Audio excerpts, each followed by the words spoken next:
तो श्री कृष्ण तो गौरांग रूप से अवतरित होना चाहते थे, लेकिन उनको शीघ्र अवतार लेने के लिए विवश किसने किया? वह श्री अद्वैताचार्य जी महाराज हैं। अद्वैत प्रकाश ग्रंथ में श्री ईशान नागर, ये ईशान नागर जी अद्वैत प्रभु जी के घर के सेवक थे और इन ईशान नागर जी का ग्रंथ है अद्वैत प्रकाश।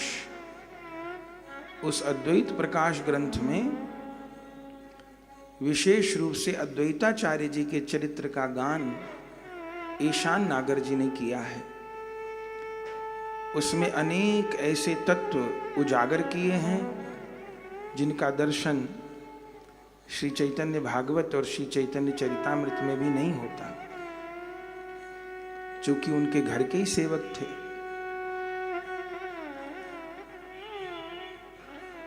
भोलानाथ ने पार्वती जी से चर्चा की थी कि अब कलयुग का आरंभ हो रहा है और इस समय अधर्म विशेष बढ़ रहा है। जो श्रीमद् भागवत जी में शुकदेव स्वामी ने कहा है कि कृते अध्यायते विष्णु त्रेतायाम यस्तो मखई द्वापरे परिचर्यायाम कलौ तदहरि कीर्तनात्। तो कलयुग का जो परम धर्म है हरिनाम संकीर्तन, उसकी प्रतिष्ठा कैसे होगी और कैसे युग धर्म नाम संकीर्तन से सारे जगत के जीव लाभान्वित हो पाएंगे। और नाम संकीर्तन की जो भक्ति है उसमें जो आवश्यक तत्व हैं, गुरु पादाश्रय, नाम श्रवण, मंत्र श्रवण, एकादशी व्रत, नियम संयम, उन सब का निर्वाह और उन सब की ठीक से स्थापना जगत में कैसे हो सकेगी।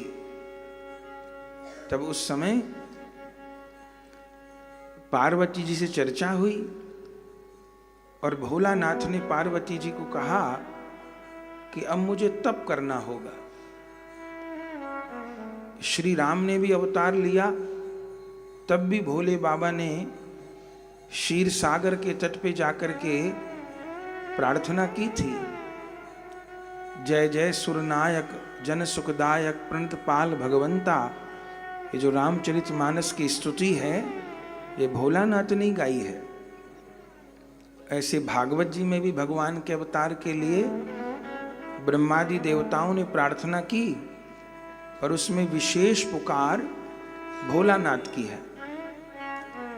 यहाँ गौर अवतार के मूल में भी भोलानाथ की विशेष प्रार्थना है।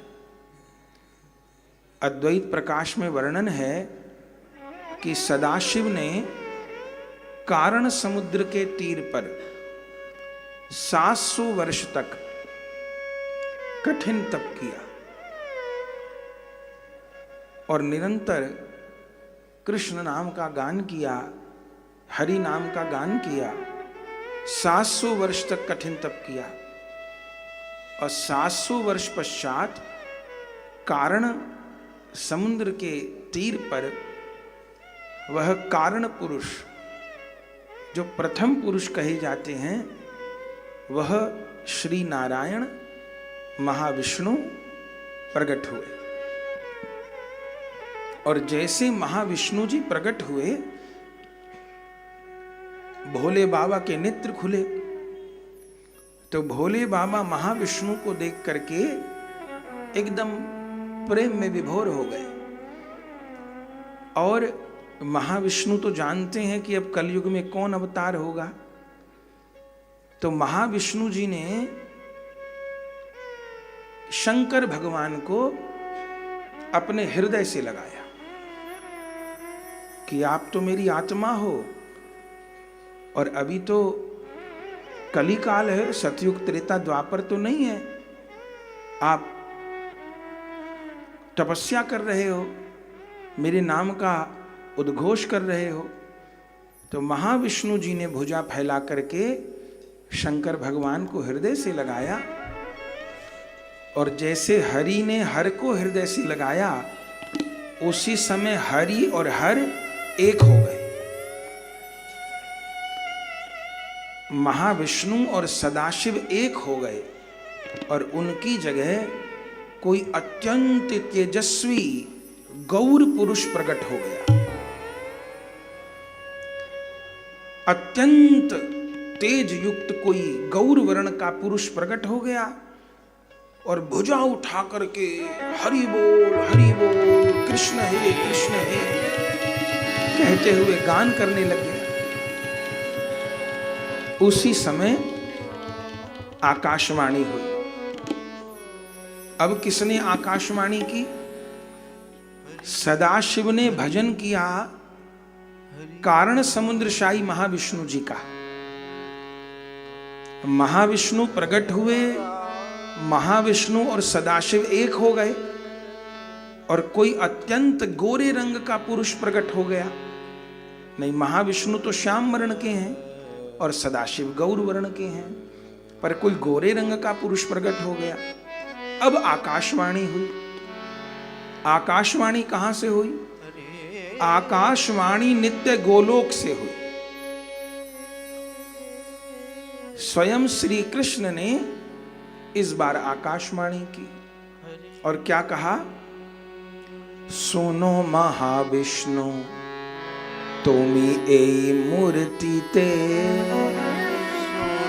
सुनो महाविष्णु तुमी ए मूर्ति ते, प्रगट हो आगे लाभार गर्भेते, प्रगट हो आगे लाभार गर्भिते, पाछे मुई अवतीर्ण होई मु नदिया, पाछे मुई अवतीर्ण होई मु नदिया, शची जगन्नाथ गरे देखिबा आमाय, शची जगन्नाथ घरे देखिया अमाय, नित्यानंद आदि जत भक्त वृंद, नित्यानंद आदि जत सब भक्त वृंद, संकीर्तन लीला कली करिला आरंभ, संकीर्तन लीला कली करिला आरंभ, संकीर्तन लीला कली करिला आरंभ, संकीर्तन लीला कली करिला आरंभ, सोनो महाविष्णु तुमी ए मूर्ति ते, सुनो महाविष्णु तुमी ए मूर्ति ते, प्रगट हो आगे लाभार गर्भेते, प्रगट हो आगे लाभार गर्भिते। गोलोक बिहारी श्री कृष्ण ने अब आज्ञा प्रदान की और आज्ञा दी, हे महाविष्णु आप अब इसी रूप से, सुनो महाविष्णु तुम यही मूर्ति ते, प्रगट हो आगे लाभार गर्भेते। अद्वैत प्रभु जी की माता जी का क्या नाम है? लाभा देवी। पिता का नाम है श्री कुबेर पंडित। तो श्री कृष्ण आपको आज्ञा दिए कि हे महाविष्णु आप इसी स्वरूप से अब लाभा देवी के यहाँ लाउड़ ग्राम में जन्म ग्रहण करोगे। और आप तो जन्म ग्रहण करोगे, मैं भी जन्म ग्रहण करूंगा। बोले पाछे मुई, पहले आप जाइए फिर पीछे मैं आता हूं।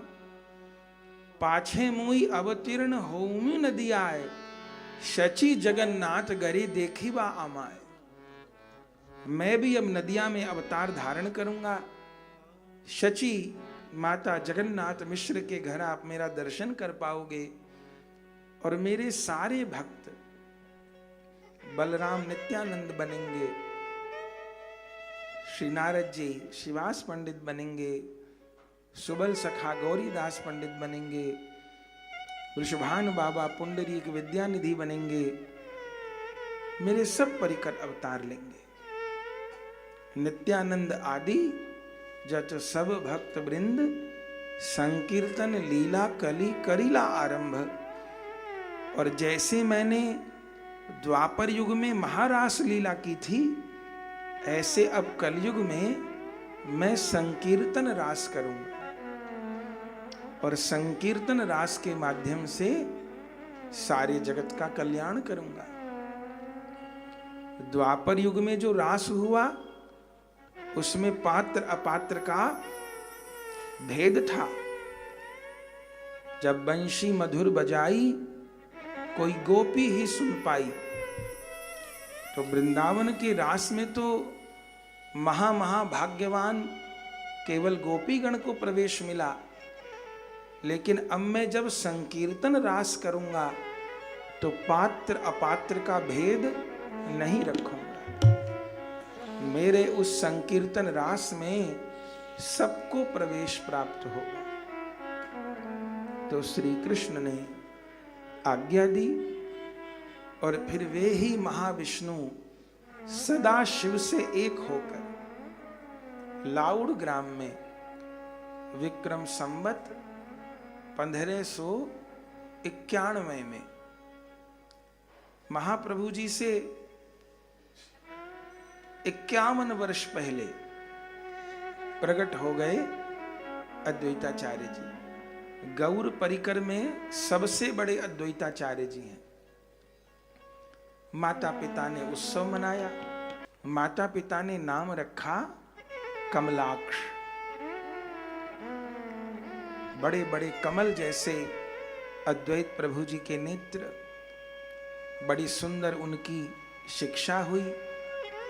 पिता बहुत बड़े आचार्य थे अद्वैताचार्य जी के, कुबेराचार्य जी, और जो उस क्षेत्र के राजा थे, उन राजा के यहाँ समझे कुल गुरु थे कुबेराचार्य जी महाराज।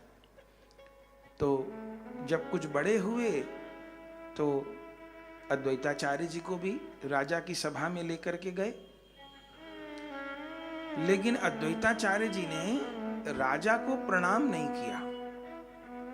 अद्वैताचार्य जी सब जगह प्रणाम नहीं करते थे।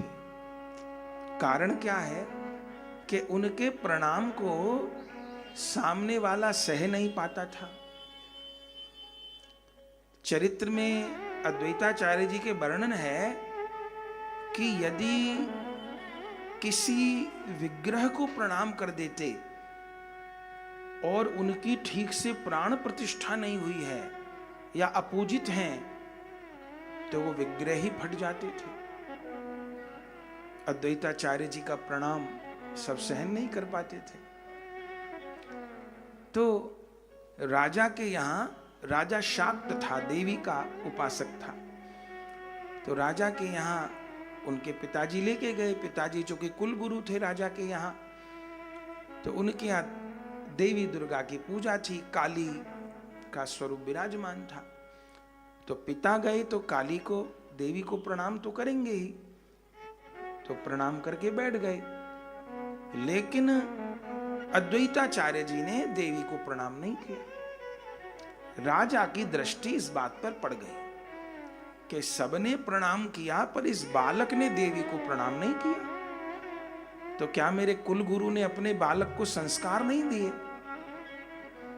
तो पहले तो कहा, कुल गुरु जी, आपके जो पुत्र आए हैं उन्होंने देवी को प्रणाम नहीं किया। तो कुबेराचार्य जी ने कहा, कमलाक्ष बेटा, तुमने देवी को प्रणाम नहीं किया। तो पहले आप मौन रहे कि बात को टाल दिया जाए, पर फिर कहा तो उन्होंने कहा, मैंने प्रणाम नहीं किया। बोले, बेटा प्रणाम करो, देवी तो प्रणम्य है। अद्वैताचार्य जी ने कहा, पिताजी मेरे प्रणाम करने से अनिष्ट होगा। पिताजी ने कहा, तुम प्रणाम नहीं करोगे तो मेरा अनिष्ट हो जाएगा। राजा के यहाँ देवी की पूजा है, देवी की स्थापना है, देवी को प्रणाम नहीं करोगे? तो अद्वैताचार्य जी ने कहा, नहीं पिताजी मैं प्रणाम नहीं करूंगा, अनिष्ट हो जाएगा, पूरा उत्सव भंग हो जाएगा। ये कैसी बात करते हो, प्रणाम करो। राजा भी उस बात को सुन रहा था। राजा ने कहा, कैसा ढीठ बालक है, देवी को प्रणाम नहीं करता। तो बार बार कहा। पुनः कमलाक्ष जी ने सबको घोषणा करके कहा कि मुझे बार बार प्रणाम करने के लिए कह रहे हैं, मैं फिर कहता हूं कि मुझसे प्रणाम करने को न कहा जाए, मैं प्रणाम करूंगा तो अनिष्ट हो जाए। सबने कहा, कैसा बालक कैसी बात करता है कि देवी को प्रणाम करने से अनिष्ट थोड़ा होगा, कल्याण होगा। नहीं करो प्रणाम, कोई अनिष्ट नहीं होगा, अनिष्ट होगा तो हम देख लेंगे। कमलाक्ष ने कहा, ठीक, मैंने तो सबको बता दिया कि मैं देवी को प्रणाम करूंगा तो अनिष्ट होगा। नहीं करो। पिताजी ने कहा, कर प्रणाम। तभी अभी कमलाक्ष नाम है, अभी अद्वैत नाम नहीं है।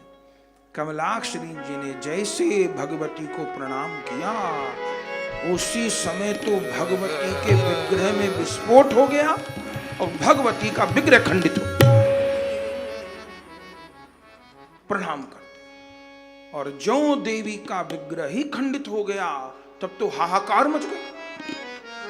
राजा तो देवी का उत्सव मना रहा था, वो भक्त था देवी का, और विग्रह खंडित हो गया। राजा मूर्छित होके गिर पड़ा, पिताजी भी मूर्छित होके, ये क्या हुआ, ये क्या हुआ।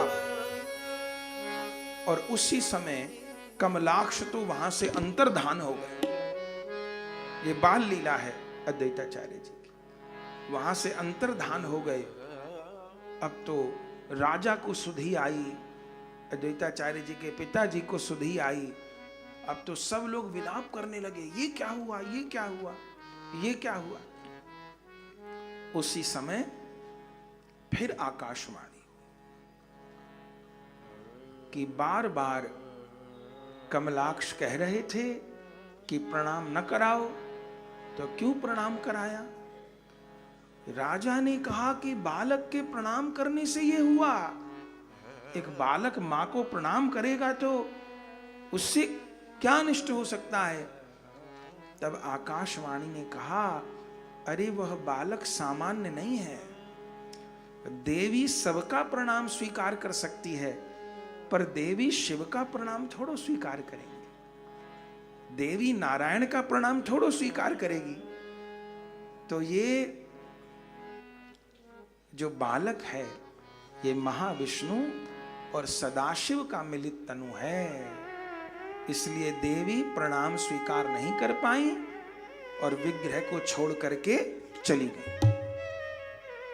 जब ऐसा आदेश प्राप्त हुआ, अब तो राजा भी व्याकुल हुए और कुबेर पंडित भी व्याकुल हुए। अब ढूंढे तो कमलाक्ष न दिखाई दे, अब क्या हो। तब जोर जोर से सभी लोग पुकारने लगे, कहां गए कमलाक्ष, कहां गए कमलाक्ष। हम जान गए हरि और हर दो नहीं है। पहले राजा के मन में थोड़ा कुछ संशय था, वो देवी को सर्वोपरि मानते थे, लेकिन नारायण में, श्री हरि में उनकी उतनी श्रद्धा नहीं थी, उनका अपना भाव था। अब तो राजा भी पुकारे कि मेरे मन में द्वैत भाव था, इसी कारण ऐसा हुआ है, हे कमलाक्ष प्रकट हो जाओ, हे कमलाक्ष प्रकट हो जाओ। माता पिता भी पुकारने लगे और उस समय फिर कमलाक्ष दोबारा प्रकट हुए।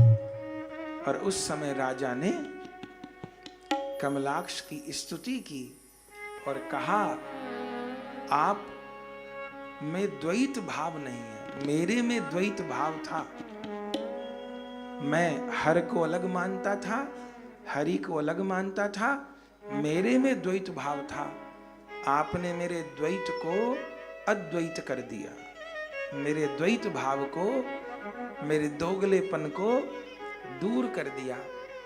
और उस समय नाम तो कमलाक्ष है, पर राजा ने अद्वैत गोसाई कह करके कमलाक्ष की स्तुति की। और फिर तो जितने ब्राह्मण और संत लोग बैठे थे, सबने श्री अद्वैताचार्य जी की स्तुति की। फिर कमलाक्ष नाम तो लोप हो गया और अद्वैत नाम प्रकट हो गया। सबने स्तुति की है। और अब तो ऐश्वर्य का ही प्रकाश हो गया कि बालक के भीतर सदाशिव और महाविष्णु विराजमान है। तब फिर लौट आए। राजा तो उस दिन से भक्त हो गए अद्वैताचार्य जी के। और फिर पिताजी ने आपकी विधिवत शिक्षा कराई, आपने विद्या अध्ययन किया। और उसके बाद फिर लाउड ग्राम से शांतिपुर वास किया। परसों हम लोग की शांतिपुर की यात्रा है, तो उसमें हम लोग अद्वैताचार्य जी के सेवित मदन गोपाल जी शांतिपुर में हैं। उन्हीं मदन गोपाल जी में अद्वैत प्रभु जी सशरीर लीन हुए हैं। नित्यानंद प्रभु जी खड़दह में, श्री राधा गोपीनाथ जी में एक हुए हैं। श्री अद्वैत प्रभु जी मदन गोपाल जी में एक हुए हैं। और श्री महाप्रभु जी जगन्नाथ जी में। तो तब हम लोग शांतिपुर भी और बाबला में, जहाँ अद्वैताचार्य जी की भजन स्थली है, वह शालिग्राम है, वहाँ भी। और फिर फुलिया ग्राम होते हुए, कृतिवास होते हुए, ये परसों की यात्रा है। तो वहाँ से आप शांतिपुर आ गए हैं। और उस समय श्री माधवेंद्र पुरी पाद जी ने स्वयं आकर के आपको दीक्षा प्रदान की है। लक्ष्मीपति पुरी गोस्वामी जी के शिष्य हैं माधवेंद्र पुरी पाद। और माधवेंद्र पुरी पाद जी ने ही आकर के, जबकि शंकर जी का गुरु तो कौन होगा, महाविष्णु का गुरु कौन होगा, लेकिन महाप्रभु जी के यहाँ एक बहुत बड़ी बात यह है कि भले भगवान भी अवतार ले लें, लेकिन वे भी आकर के गुरु धारण करते हैं। आजकल कलयुग में एक ये बात भी सुनने में आती है कि हमको स्वप्न में मंत्र मिल गया, या हम भगवान को गुरु मान लिए, या हमको गुरु की जरूरत नहीं, ऐसी बात। पर ये सनातन धर्म का सिद्धांत नहीं है। अद्वैताचार्य जी को कौन गुरु करने की जरूरत थी, तो स्वयं सदाशिव है, महाविष्णु है। लेकिन मर्यादा नष्ट न हो, तो माधवेंद्र पुरी पाद को आपने गुरु रूप में स्वीकार किया है। और श्री माधवेंद्र पुरी पाद ने ही, अब अद्वैताचार्य जी का तो प्राकट्य ही महाप्रभु के अवतार के लिए हुआ है। पर हम लोग आज सवेरे भी इस बात को सुने कि परिकर अवतार लेते हैं, लेकिन अवतार लेने के बाद लीला शक्ति उनके तत्व को छिपा देती है। लीला शक्ति के दो रूप हैं, एक है स्वजन मोहिनी माया, एक है स्वमन मोहिनी माया। स्वजन मोहिनी माया के द्वारा भगवान अपने परिकर को लुभा देंगे, माने उनके परिकर होते हुए भी वो कुछ कुछ करने लग जाएंगे लीला में। जैसे यशोदा जी लाला को बांध रही हैं, सब कुछ देखते हुए वो नहीं मानती कि वो ईश्वर है। ठाकुर जी ने माटी खा ली और प्रभु अपना मुख खोले, मैया ने कहा दिखा, और मुंह में सबरे ब्रह्मांड दिखा दिए प्रभु ने यशोदा माँ को। और यशोदा माँ क्या कह रही है, लाला को नजर लग गई, ये मुंह में जाने कौन भूत प्रेत घुस गए मेरे लाला के। तो प्रभु तो मुख में ब्रह्मांड दिखा रहे हैं और मैया नजर उतार रही है। तो कौन ये लीला है, ये स्वजन मोहिनी माया है भगवान की, वो स्वजन को मोहित कर देंगे। अब कोई कहे प्रभु ऐसा क्यों करते हैं, तो यदि यशोदा माँ वात्सल्य रस में न डूबे तो उनको तो लीला का सुख ही नहीं मिलेगा।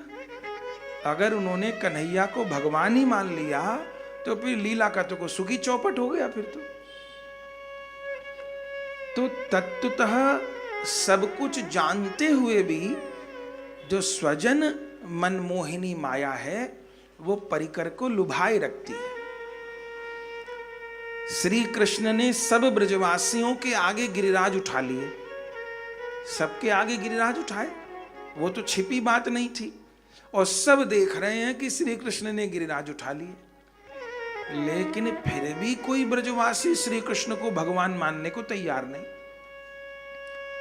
गोपियां कह रही हैं हमारे घर से जो माखन चुराया है ना, ये उसकी ताकत है जो गिरिराज उठाया है।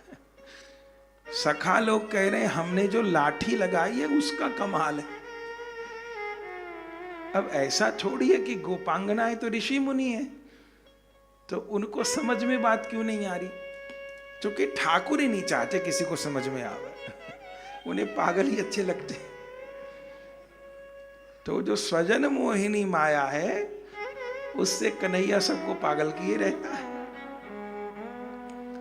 अच्छा, स्वजन मोहिनी माया अन्य अवतारों में भी है, श्री राम अवतार में भी है, कौशल्या मैया के साथ भी ऐसा ही होता है, कैकेयी मैया के साथ भी प्रभु ऐसा कर देते हैं, जबकि कम प्रयोग करते हैं, लेकिन वहां पर भी स्वजन मन मोहिनी माया है। लेकिन कृष्ण अवतार में एक विशिष्ट माया है। यहां माया से अर्थ बहिरंगा माया नहीं है, बहिरंगा माया का तो लीला में प्रवेश ही नहीं है। बहिरंगा माया का काम है जीवों को मोहित करना, वो बाहर का डिपार्टमेंट है उनके पास, लीला में प्रवेश नहीं है उनका। लीला में जो माया, माया माने शक्ति, जो लीला में काम करती है वो बहिरंगा माया नहीं, वो अंतरंगा माया है। और उस अंतरंगा माया के ही दो प्रकार हैं, स्वजन मन मोहिनी और स्वमन मोहिनी। तो जो स्वजन मन मोहिनी माया है इसका श्री राम भी उपयोग करते हैं, मोहित कर देते हैं। कौशल्या जी ने श्री राम को पालने में लिटाया और रंगनाथ भगवान की सेवा करने गई, तो क्या देखा कि रंगनाथ के मंदिर में भी रामलला है और पालने में भी रामलला है, तो ऐश्वर्य दिखा दिया। लेकिन तब भी कौशल्या मैया ने ये नहीं माना कि मेरा लाला दो जगह है। कौशल्या मैया सोचती हैं कि मेरी आंखों को धोखा हो गया, लगता नींद पूरी नहीं हुई, जो दो दो जगह लाला दिखाई दे रहा है। तो कभी मंदिर में जाती हैं तो कहती हैं यहां शायद सुमित्रा विराजमान कर गई रामलला को, और फिर पालने में जाती हैं, अरे मैं भी पागल हूं, मुझे हर समय लाला ही दिखाई देता है, लाला तो पालने में, मंदिर में थोड़ो है। कई चक्कर लगा देती हैं वहां। अब प्रभु ऐश्वर्य दिखा रहे हैं। अच्छा, प्रभु ऐश्वर्य क्यों दिखाते हैं? भक्त को टटोलते हैं। जो ऐश्वर्य में बह जाएगा वो प्रेम रस का पान नहीं कर पाएगा। बात यह है, जो ऐश्वर्य से मोहित हो जाएगा वो माधुर्य का पान नहीं कर पाएगा। इसलिए द्वारिका लीला में माधुर्य बहुत कम है, क्योंकि रानियां बार बार ऐश्वर्य में आ जाती हैं। वहां मधुर रस एकदम अल्प मात्रा में है, अब्रज में ऐश्वर्य का काम ही नहीं। तो जो स्वजन मन मोहिनी माया है उसका प्रयोग श्री राम भी करते हैं, अन्य अवतार में भी होता है।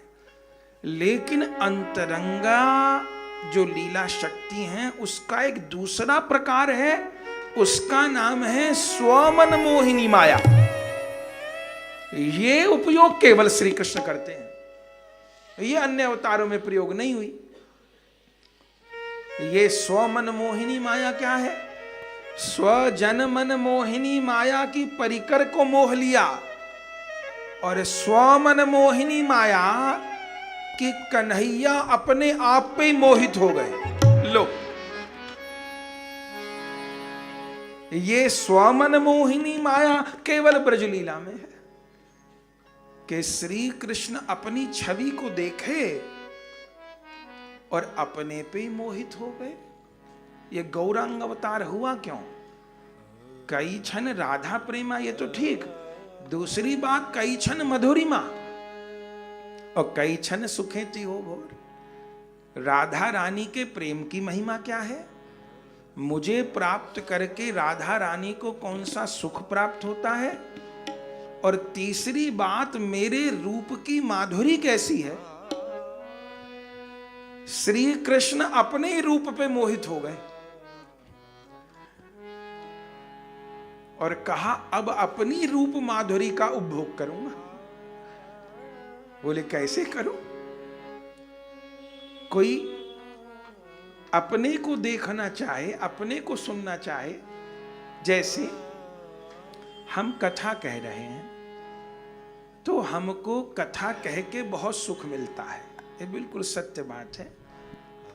हमको कह के बहुत सुख मिलता है, प्रभु की चर्चा करके, कीर्तन करके पूरी त्रिलोकी की संपत्ति मिल जाती है, तो हमको कह के बहुत सुख मिलता है। लेकिन आप लोगों को सुन के कौन सा सुख मिलता है वो हम कैसे जाने? कह के सुख मिलता है ये तो हमारा आस्वादन हो गया, पर वैष्णवों को सुन के कैसा सुख मिलता है ये तो श्रोते ही वैष्णव जान सकेंगे, हम कैसे जान सकेंगे? अब यदि हमारे मन में ये आवे कि गौरदास गौर कथा सुनावे और गौरदास ही सुने, तो कैसे हो? तो फिर एक ही तरीका है कि हम एक से दो बन जाएं। तो हम श्रोता बन के सुने भी और वक्ता बन के कहें भी। तो हमारी तो ये सामर्थ्य नहीं है, पर गोविंद की तो अनंत सामर्थ्य है। तो जैसे हमारे मन में लालसा हो जाए कि हम एकदम अनभिज्ञ श्रोता बन के बैठें, जिसे कुछ भी ना आता हो, महाप्रभु के बारे में कुछ न जानता हो, एकदम भोला भाला सीधा साधा श्रोता बन के बैठूं और फिर देखूं कि गौर कथा सुने में क्या आनंद है। अब वो आनंद हम लोगों को प्राप्त नहीं हुआ। हम लोगों को कहने का सुख तो प्राप्त हुआ, सुनने का नहीं हुआ। तो यदि वो सुनने के सुख की लालसा हो तो वो कैसे पूरी हो? तो हम ही एक दूसरा रूप बनाए। हाँ, ये तो पता है कि सुन के बहुत सुख मिलता है, उसका प्रमाण हमारे गुरुदेव हैं, हमारे गुरुजन हैं। लेकिन अब खुद को जानना हो तो कैसे जाने? तो इसको कहेंगे स्वमन मोहिनी माया। कोई अपने पे ही रीझ जाए। तो कृष्ण अवतार में भगवान अपने पे ही रीझ गए। बोले कोई अपने पे भी रीझता है क्या? तो ये किसने रिझा दिया? बोले ये है स्वमन मोहिनी माया। लीला शक्ति ने कहा दूसरों को मोहित करते हो, अब तुम्हें मोहित करूंगी मैं। बोली इस लीला शक्ति के मूल में कौन है? इसलिए जीव गोस्वामी जी कहते हैं कि लीला में श्री कृष्ण ईश्वर नहीं है, जुगल सरकार ईश्वर नहीं है। लीला में ईश्वर कौन है? लीला में लीला शक्ति ईश्वर है। लीला में श्री कृष्ण ईश्वर नहीं है। वृंदावन के रसिक कहते हैं रस करवावत केली। रस करवावत केली माने कि जुगल केली नहीं करते। केली माने निकुंज लीला जुगल नहीं करते। वो जो रस है वो रस जुगल से केली करवाता है। तो ठाकुर के भी मन को मोह लिया, कन्हैया के मन को भी मोह लिया, वो तो सभी को मोहते थे। तो बोले इस लीला शक्ति के मूल में कौन है जिसने श्री कृष्ण के भी मन को मोह लिया? बोले इस लीला शक्ति के मूल में आह्लादनी शक्ति है और आह्लादनी शक्ति श्री राधा। तो लीला शक्ति के मूल में किशोरी राधा ही हैं, वो ठाकुर को भी मोह लेती हैं। इसलिए श्याम सुंदर तो मोहन है, पर राधा रानी मोहिनी है, जो मोहन को भी मोह ले। तो स्वमन मोहिनी माया। तो ये स्वजन मन मोहिनी और स्वमन मोहिनी जो माया है, ये लीला में काम करती है। और फिर जब ये स्वजन मन मोहिनी माया लीला काम करती है, तब फिर विचित्र ही खेल हो जाता है।